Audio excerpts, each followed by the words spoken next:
Iran, America এবং ইসরায়েলের মধ্যে সরাসরি সামরিক সংঘাত এখন চতুর্থ সপ্তাহে গড়িয়েছে।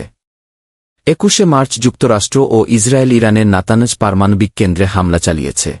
এর প্রতিক্রিয়ায় ইরানের পক্ষ থেকে ব্রিটিশ সামরিক ঘাঁটি দিয়েগো গার্সিয়াতে পাল্টা হামলার খবর পাওয়া গেছে। যুদ্ধের মাঝেই গত 8 মার্চ মোজতবা খামেনিকে ইরানের নতুন সর্বোচ্চ নেতা হিসেবে ঘোষণা করা হয়েছে। গত কয়েকদিনে ইসরায়েলি হামলায় ইরানের বেশ কয়েকজন উচ্চপদস্থ সামরিক কর্মকর্তা ও গোয়েন্দা মন্ত্রী নিহত হয়েছেন বলে দাবি করা হয়েছে। সংঘাতটি এখন একটি বড় ধরনের জ্বালানি যুদ্ধে রূপ নিয়েছে। ইরান সম্প্রতি কাতার ও সংযুক্ত আরব আমিরাতের তেল গ্যাস ক্ষেত্রে হামলা চালিয়েছে। এছাড়া কুয়েতের মিনা আল আহমেদ শোধনাগারেও ড্রোনের মাধ্যমে হামলা হয়েছে।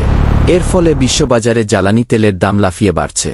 মার্কিন প্রেসিডেন্ট ডোনাল্ড ট্রাম্প যুদ্ধটি দ্রুত শেষ করার ইঙ্গিত দিলেও মধ্যপ্রাচ্যে অতিরিক্ত সৈন্য ও যুদ্ধজাহাজ মোতায়েন অব্যাহত রেখেছেন। এখন পর্যন্ত এই যুদ্ধে অন্তত 13 জন মার্কিন সেনা নিহত এবং 2 শতাধিক সেনা আহত হওয়ার খবর নিশ্চিত করেছে মার্কিন সামরিক বাহিনী। শুরু থেকে নিরপেক্ষ থাকলেও ইরানের অব্যাহত হামলার মুখে সৌদি আরব ও সংযুক্ত আরব আমিরাত এখন ইরানকে শাস্তি দেওয়ার পক্ষে এবং পরোক্ষভাবে যুক্তরাষ্ট্র ইসরায়েল জোটের দিকে ঝুঁকছে। অন্যদিকে ইরান জাপানি জাহাজগুলোকে হরমুজ প্রণালী দিয়ে যাতায়াতের অনুমতি দেওয়ার কথা জানিয়েছে। ইসরায়েল ও যুক্তরাষ্ট্রের সম্পর্কের টানাপোড়েন শুরু হয়েছে। প্রধানমন্ত্রী নেতানিয়াহু দাবি করেছেন যে ইসরায়েল আমেরিকাকে যুদ্ধে টেনে আনেনি, বরং প্রেসিডেন্ট ট্রাম্প নিজেই তার সিদ্ধান্ত নিচ্ছেন। তবে যুদ্ধ দীর্ঘায়িত হওয়া নিয়ে দুই দেশের মধ্যে কিছুটা কৌশলগত দূরত্বের গুঞ্জনও শোনা যাচ্ছে।